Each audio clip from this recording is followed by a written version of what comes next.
నమస్తే. ఇన్నాళ్ళు నన్ను సపోర్ట్ చేస్తూ, ఎంకరేజ్ చేస్తూ మీ ప్రేమని నాకు అందిస్తున్న ప్రతి ఒక్కరికి కృతజ్ఞతలు.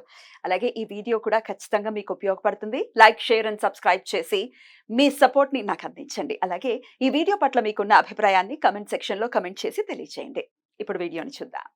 నమస్తే. Welcome to our channel. నేను పద్మిని. ప్రస్తుతం మనతో పాటు ప్రముఖ ఆధ్యాత్మికవేత్త, ప్రముఖ ఆస్ట్రాలజర్, న్యూమరాలజిస్ట్, జెమాలజిస్ట్ తనిష్క గారు మనతో పాటు ఉన్నారు. మాట్లాడదాం. మేడం నమస్తే. నమస్తే అమ్మా. 2025 ద్వాదశ రాశుల వాళ్ళకి ఎలా ఉండబోతోంది అనేది చాలా వివరంగా తెలియజేస్తూ ఉన్నారు. అంటే గ్రహాల మార్పు అనేది ఖచ్చితంగా ఉంది. మేలో 3 గ్రహాల మార్పు ఉంది. అవును. మార్చిలో ఒక గ్రహం మార్పు ఉంది. మేజర్ గ్రహాల మార్పు ఉంది కాబట్టి డెఫినెట్ గా బిఫోర్ ఉగాది ఒక గ్రహం మార్పు ఉంది. దాని తర్వాత కొన్ని గ్రహాల మార్పు ఉంది. మరి ఈ 2025లో ఎలా ఉండబోతోంది అనేది 8 రాశుల గురించి ఆల్రెడీ మాట్లాడేసుకున్నాం. అవునమ్మా. ఇక ఇప్పుడు ధనస్సు, మకర, కుంభ, మీన రాశుల వాళ్ళకి ఎలా ఉండబోతోంది ఒకసారి మీ ద్వారానే. ఓకే అమ్మా. ఇప్పుడు ధనుసు రాశి అనేటప్పుడు వీళ్ళకి వచ్చి ఏంటంటే శని గ్రహం వచ్చి యాక్చువల్గా ఇప్పుడు చేంజ్ అవుతుంది కదా, అది వచ్చి ఏంటంటే అసలు మీన రాశికి వెళ్తున్నాడు. అవునండి. సో అప్పుడు 4కే స్థానం. ఆ. సో ధను రాశి వాళ్ళకి అర్ధ ఆశ్రమ శనిగా ఉంటుంది, అర్ధాష్టమ శని స్టార్ట్ స్టార్ట్ కాబోతోంది. అవుతుంది. అయితే అప్పుడు ఏమైతుందంటే వీళ్ళకి అర్ధ అష్టమ శని అంటే ఏం లేదు, 4కే స్థానంలో శని ఉండడం వల్ల సుఖం ఉండదు, నిద్ర ఉండదు, ప్లస్ చిన్న వర్క్ కూడా అది ఎక్కువ హార్డ్ వర్క్ చేస్తేనే వాళ్ళకి ఫలితం ఉంటుంది. ఒక యాక్చువల్గా ఒక బిజినెస్ ప్లాన్ చేస్తారు. సో వాళ్ళకి ఆ వర్క్ అసలు 1 month లో అయ్యేది ఇంకా ఒక 3 months పడుతుంది అట్లా. అంటే వాళ్ళకి ఏమైతుందంటే Delay ఉంటుంది. డిలే ఉంటుంది. ప్లస్ అవి కాకుండా ఆ వర్క్ అంటే ఒక బిజినెస్ గురించే కానీ లేదు వేరే ఏదైనా కానీ చాలా ఎఫర్ట్ పెట్టినా కూడా ఫలితం తక్కువ ఉంటుంది. అంటే కొంచెం టైం పడుతుంది. అది కాకుండా వాళ్ళకి ఫలితం కూడా తక్కువనే ఉంటుంది. 4th హౌస్‌లో ఉన్న శని వల్ల. అంటే అర్ధాష్టమ శని. ధనుర్ రాశి వాళ్ళకి అంత ఏం మంచి ఫలితం ఇవ్వదు. సరే. అలానే మకర రాశి వాళ్ళకి శని వచ్చి అసలు 2nd హౌస్‌లోంచి వెళ్ళిపోతున్నాడు. ఇంకా అసలు ఏలినాటి శని అయిపోతోంది. అయిపోతుంది. అబ్బా! అట్లనే అసలు వాళ్ళొక ఇప్పుడు ఎందుకంటే ఊపిరి పీల్చుకునే టైం అన్నమాట అసలు. అబ్బో! అని ఎన్ని కష్టాలు పడాను నేను. 7.5 ఏళ్ల ఏ నుంచి. అట్లా అని వాళ్ళకేమైతుందంటే మకర రాశి వాళ్ళకి అసలు ఆరోగ్యం బాగాలేకుండా ఉండొచ్చు. ఇంత ముందుగా ఆర్థిక ఇబ్బందులు పడి ఉండొచ్చు. ఫ్యామిలీలో సమస్యలు, గొడవలు అన్నీ వచ్చి ఉంటది. అయితే ఇవన్నీ దాంట్లోంచి వాళ్ళు బయటపడే మార్గం ఇప్పుడు వచ్చిందనమాట. ఈ శని వచ్చి చేంజ్ అవ్వడం కుంభరాశిలోంచి మీనానికి వెళ్తున్నప్పుడు. సో వాళ్ళకి మంచిగానే ఉంటుంది. శని వల్ల పెద్ద సమస్య ఏం లేదు. ఓకే. సరే. అయితే కొన్ని మందిలో అనుకోవచ్చు మకర రాశికి శని ఎందుకు చెడు రాశికి అధిపతియే రాశి కదా అధిపతే కదా అనుకోవచ్చు. కానీ సమస్యలైతే ఇచ్చింది. చాలా మంది క్లయింట్స్ మనతో మాట్లాడుతున్నప్పుడు మకర రాశి వాళ్ళ గురించి చూశాను. సమస్యలు ఎక్కువనే ఫేస్ మీరు చేశారు వాళ్ళు. చెప్తూ ఉంటారుగా వక్ర శని ఒకవేళ ఉంటే చాలా ఇబ్బంది పెడతాడు. చాలా. అట్లాంటి మాందిలో వాళ్ళకి ఇబ్బంది. అట్లా ఉండొచ్చు. ఇంకొకటి ఏంటంటే మకర రాశికి వాళ్ళకి రాశి అధిపతి అయినా కానీ శనియే కదండి. శని, శని. ఎప్పుడు వాళ్ళకి ఉన్న సమస్యలైతే వాళ్ళకు ఏలనా శనిలో కష్టాలు ఇస్తాడు, అది తప్పదు. సో ఇప్పుడు తొలగిపోతుంది. Right. సో మకర రాశికి పర్వాలేదు, మంచిగానే ఉంటుంది. Right. కుంభరాశి వాళ్ళకి కుటుంబ స్థానము, ధనస్థానం. సో ఇంకా ఏంది ఆర్థికంగాని బాగుండదు. వాళ్ళ కుటుంబం అనేటప్పుడు ఇప్పుడు జనరల్‌గా భర్త జాతకం కుంభరాశి అయితే భార్యకు మంచిది కాదు. ఒకవేళ భార్య జాతకం కుంభరాశి అయితే వాళ్ళ భర్తకు మంచిది జరగదు. అంటే అక్కడ ఏమైతుందంటే కుటుంబం అంటే ఒకటి వాళ్ళ భార్య గురించనో ఉంటుంది, లేదు భర్త గురించనో ఉంటుంది. సో వాళ్ళ రాశిని పెట్టి అక్కడ ఫలితం అనేది ఉంటుంది. ఇప్పుడు ఒకరు కుంభరాశిలో పుట్టారంటే వాళ్ళకి 2nd హౌస్‌కి వెళ్తున్నప్పుడు శని ఆర్థికంగాని చాలా ఇబ్బంది పెడతాడు. ఇంట్లో గొడవలు ఎక్కువ ఉంటుంది. ప్లస్ వాళ్ళకి ఏందంటే ఆరోగ్య సమస్యలు ఫ్యామిలీలో ఉండే వాళ్ళకి వస్తది. అట్లానే వాళ్ళ ఫ్యామిలీ గురించి ఎక్కువ ఖర్చు పెడుతూ ఉంటారు. బట్ అది ఎంత డబ్బులు వచ్చినా సరిపోదు. సో ఇది వచ్చి కుంభరాశి వాళ్ళకి ఉన్న ఈ ఏళ్ల శని గురించి ఇప్పుడు అంటే శని చేంజ్ అవ్వడం వల్ల వచ్చే సమస్యలు. రైట్. సరే. ఇప్పుడు మీన రాశి వాళ్ళకి ఏమైతుందంటే ఇక్కడ జన్మ శనిగా వచ్చేసాడు. జన్మ శని అనేటప్పుడు మేజర్ ఆరోగ్య సమస్యలు. తర్వాత వాళ్ళకి కూడా లాభం అంతగా ఉండదు. ఏ పనులు చేసినా వాళ్ళకి పెద్దగా కలిసి రావు. ప్లస్ ఇక్కడ ఏమైతుందంటే ఇక్కడ 11th, 12th లాడుతా శని అవుతాడు. 11th అంటే లాభస్థానం. తర్వాత 11th అంటే వాళ్ళు ఫ్రెండ్లీగా ఉండాలి. అది కూడా గొడవలు కూడా ఉంటుంది. 12th హౌస్ వ్యయస్థానం కదా, కొన్ని మందితో గొడవలు ఎక్కువైతూ ఉంటుంది. 12th హౌస్ కూడా శని అవుతాడు కాబట్టి ఆయన జన్మ రాశికి వచ్చిన దానివల్ల. సో అప్పుడు వాళ్ళకి ఆరోగ్యం గురించి చూసుకోవాలి. సో ఇక్కడ జాతక పరంగా వాళ్ళకి ఇన్కమ్ విషయంలో వాళ్ళకి మంచిగా అంటే ప్రాఫిట్ ఉండదు. వాళ్ళు చేసే బిజినెస్ కానీ వేరే ఏ వర్క్ చేసినా కానీ. సో ఆ ఒక విషయం చూసుకోవాలి. తర్వాత వేరే వాళ్ళతో గొడవలు కొంచెం తక్కువ చేసుకోవాలి. ఓకే. అది గొడవలు కొంచెం ఎక్కువైతే అది వేరే రకంగా కూడా వెళ్ళిపోతుంది వాళ్ళకి. సో జన్మ శని వచ్చినప్పుడు కొంతమందికి అసలు ఉండడానికి ఇష్టపడరు. ఎందుకు ఉన్నాము, మనం ఎందుకు ఇవన్నీ, మనకు నేమ్ అండ్ ఫేమ్ మంచి పేరు లేకుండా వాల్యూ లేకుండా సఫర్ అవుతూ ఉంటారు. సో అక్కడ ఏమైతుందంటే అనుకోకుండా వాళ్ళు చేయన తప్పు కూడా కొన్ని సమస్యల్లో వెళ్ళి ఇరుక్కుంటారు. సో అప్పుడు ఆ విషయం కూడా మనం చూడాలి. ఎందుకంటే దానివల్ల జన్మ శని వచ్చినప్పుడు కొంతమంది చనిపోతాం అన్న ఫీలింగ్ ఎక్కువ ఉంటూ అబ్బా ఉంటుంది. సో బాబా. అది జన్మ శని, అందుకే భయపడుతూ ఉమ్, ఉంటారు. ఉమ్. అసలు లైఫ్ మీద ఇంట్రెస్ట్ ఉండదు.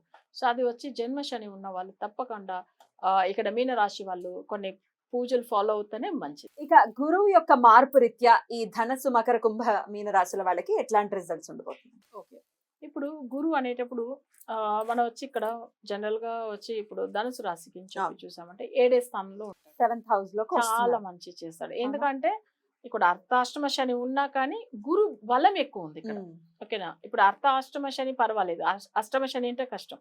బట్ ఇక్కడ అర్ధాష్టమ శని అంటే అంత పెద్ద సమస్య కాదు. కానీ గురు బలం ఉండేటప్పుడు ఆ 1 year అయితే వాళ్ళకి ఆ శని వల్ల ఉన్న దోషం తొలగిపోతుంది. right.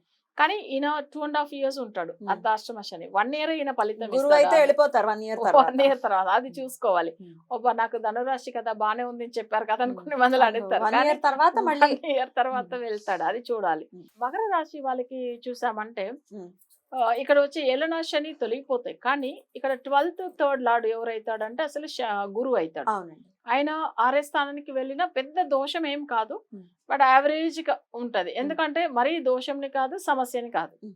ఎందుకంటే అట్లా వెళ్ళిపోతుంది వాళ్ళకి balance. ఎందుకంటే ఇప్పుడు న్యూట్రల్ గా వెళ్ళిపోతుంది. ఇప్పుడు ఉమ్, yeah, third yeah. 12th house అనేటప్పుడు ఏమైతుంది, థర్డ్ మంచిది కాదు, 12th మంచిది కాదు. ఆయన అస్తమించి ఉండొచ్చు, మరీ కష్టాలు ఏమి ఇవ్వడు. 6th అంటే అంతే అస్తమించటమే. అంతే పర్వాలేదు వాళ్ళకి, మకర రాశి వాళ్ళకి. రైట్ రైట్ ఎల్ల శని వల్ల మంచిదా, సో ఈ గురు బలం ఇది కూడా వల్ల మంచి, పర్వాలేదు. పర్వాలేదు. రైట్. ఇక సరే, కుంభరాశి కుంభరాశి వాళ్ళకి ఏందంటే పంచమ స్థానానికి వచ్చాడు. గురువు ఆ, పంచమంలో. పంచమానికి వస్తే మంచిది. ఉమ్. ఇప్పుడు పుత్రదోషం ఉన్న వాళ్ళు పిల్లలు డిలేగా పుడతారు. సో ఉమ్. కొంతమంది ఇప్పుడు ఈ గురు బలం వల్ల మంచి జరుగుతుంది. పెళ్లి విషయం గురించి మంచిగా ఉంటుంది. ఉమ్. తర్వాత వచ్చి ఏంటంటే పిల్లలకి పెళ్లి చేయాలని అనుకునే వాళ్ళు కూడా, ఒకవేళ కుంభరాశిలో ఉండే వాళ్ళు వాళ్ళ పిల్లలకి పెళ్లి చేయాలని అనుకునే వాళ్ళు కూడా మంచి జరుగుతాయి. మనం ఇప్పుడు అన్నాం కదా కుటుంబ స్థానంలో శని వచ్చి కష్టాలు పెడతాడని ఉమ్. చెప్తున్నాము. గురువు అలానే కాపాడతారా? గురువు కొంచెం 1 year ఉమ్. మంచి చేస్తారు. ఓకే. ఎందుకంటే ఇప్పుడే మనం వచ్చి కుంభరాశి వాళ్ళకి ఏళ్ళ శని జరుగుతుంది, కుటుంబ స్థానం బాగాలేదని చెప్పినాము. ఉమ్. కానీ అదే గురువు వచ్చి 1 year వరకు మంచి ఉమ్. చేస్తారు. ఉమ్. సో అక్కడ కొంచెం ఆ 1 year వాళ్ళకి కొంచెం బ్యాలెన్స్ చేస్తుంది. బట్ అయితే ఓకే, ఎటు ఉన్నా కానీ ఏళ్ళనా అంటే ఇప్పుడు ఉమ్. కుటుంబ శని వచ్చి తప్పకుండా రెమెడీ ఫాలో అయ్యే కావాలి. ఓకే. ఓకేనా? ఓకే. సో అది వచ్చి కుంభరాశి వాళ్ళకి. రైట్. ఇక మీనం. మీన రాశి వాళ్ళకి గురువు 4వ స్థానానికి వెళ్తాడు. ఉమ్. అంత మంచి ఫలితం ఇవ్వడు. అరే. రాశి కారకుడు అయినా కానీ అది కూడా 4లో ఉన్న గురువు అంత ఏమి అంటే వాళ్ళకి మంచి చేయదు. వాళ్ళు కూడా తప్పకుండా గురువు గురించి పూజలు ఫాలో అయితేనే మంచిది. ఖచ్చితంగా సో చేయించుకోవాలి. మీన రాశి వాళ్ళకి, ఎందుకంటే రాశి అధిపతి అయినా కానీ 4లో వెళ్తే మంచిది కాదు. ఇక రాహుకేతువులు ఈ 4 రాశుల వాళ్ళకి ఎట్లాంటి రిజల్ట్స్? ఓకే. ఇప్పుడు ధను రాశి వాళ్ళకి చూసామంటే 9వ స్థానంలో ఉంటాడు కేతు, ఉమ్. 3వ స్థానంలో ఇక్కడ రాహు. బట్ ఇది వచ్చి వాళ్ళకి మంచిదా చేస్తుంది ఉమ్. ధను రాశి వాళ్ళకి. సో అక్కడ ఏం పెద్ద సమస్య అయితే కాదు. సరే, వాళ్ళకి ఏందంటే ఈ ధను రాశి వాళ్ళకి కొన్ని అనుకున్న పనులు సెట్ అవ్వడానికి, ప్లస్ వాళ్ళ జాతక పరంగా వాళ్ళకి వచ్చి తోడు పుట్టిన వాళ్ళ వల్లనో లేకపోతే చుట్టుపక్కల ఉన్న వాళ్ళ వల్ల సమస్య ఏం ఆల్రెడీ ఉంటే కూడా అవి కూడా తొలగిపోతాయి.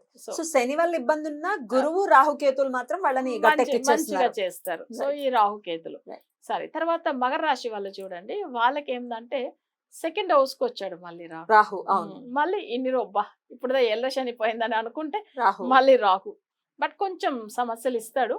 ఉన్నా కానీ వాళ్ళకి మరీ అంత ఎల్ల శనిలో ఉన్న అంత సమస్య అయితే లేకుండా కొంచెం యావరేజ్ గా వెళ్తూ ఉంటాయి. Right. సో అది వచ్చి ఏంటంటే కుంభంలో ఉన్న రాహు, ఎందుకంటే మకర రాశికి ఆయన మిత్రు. సో పర్వాలేదు, మరీ అంత సమస్య ఇవ్వడు. సో అది కొంచెం యావరేజ్ గా ఉంటుంది. ఉన్న దోషమే, సర్పం 2nd లో ఉంటే దోషమే. సరే, ఇప్పుడు కుంభరాశి వాళ్ళకి ఏంటంటే వాళ్ళకి జన్మంలో ఉన్నాడు రాహు. సో అప్పుడు కొంచెం ఆరోగ్య విషయంది. తర్వాత ఏంటంటే వాళ్ళకి కొన్ని పనులు కార్య విఘ్నం అవుతూ ఉంటది. ఒక బిజినెస్ చేస్తున్నారు, వాళ్ళు పార్ట్నర్షిప్ లో చేస్తున్నప్పుడు పార్ట్నర్ వల్ల సమస్యలు. సో ఇవన్నీ కూడా వస్తుంది. సో అదంతా కుంభరాశి వాళ్ళు కొంచెం ఆలోచన చేసి కొత్తగా బిజినెస్ పెట్టాలని, ఒకవేళ మా ఫ్రెండ్ క్లోజ్ ఫ్రెండే కాదని చెప్పి వాళ్ళకి ఏమైనా డబ్బులు ఇవ్వడము, ఇలాంటి విషయాలు కూడా చేయకూడదు. ఎందుకంటే వాళ్ళ బిజినెస్ పార్ట్నర్ అయినా లేదు తెలిసిన ఫ్రెండ్ సర్కిల్ వల్ల అయినా కానీ వాళ్ళకి సమస్యలే వస్తుంది కుంభరాశి వాళ్ళకి. సో ఇక్కడ ఇంకొకటి ఏంటంటే వీళ్ళు వచ్చి చాలా మందిలో ఏంటంటే షేర్స్ లో ఇన్వెస్ట్ చేస్తారు. అది కూడా చూసి ఆలోచన చేసిదే చేయాలి వీళ్ళు. సరే, ఇప్పుడు మీన రాశి వాళ్ళకి ఈ రాహు కేతులు ఎలా ఉంటుందంటే ఇక్కడ 12లో ఉంటాడు రాహు, అక్కడ 6లో వచ్చి కేతు. సో వీళ్ళకి కూడా మంచిదే జరుగుతుంది. రాహు కేతుల వల్ల పెద్ద దోషం అయితే కాదు.